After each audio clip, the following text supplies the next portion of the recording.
Hi everybody, this is Judy at Judy in the Kitchen. Today we're talking about how to prepare a chayote squash or a mirliton to get ready to cook with it or to use it in a salad, however we're going to do. First thing you want to do is give it a good wash.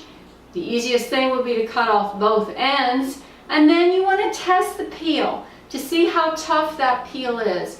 If it's tough, you'll want to peel it. Now some people will peel it before they cook with it or cut it up to use it in whatever dish they're going to do.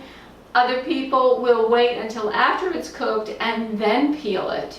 Now, one word of caution here, some people will have their skin get all irritated. This releases kind of a sticky juice once it's been cut, and it can irritate your skin. It may or may not. So some people will wear gloves when they go to peel it, or you could peel it under running water, and that should eliminate the problem of having your skin irritated with it.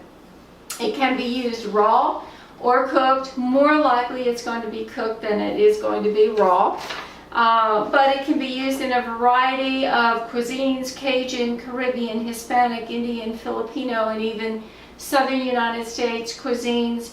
And it can be used in curries and enchiladas, salads of different sorts, salsas, slaws, soups, stews, stir fries. You can stuff these things, add them to sushi and also tostadas as well. So you can do a lot with it, but it's not hard to prepare to get ready to eat.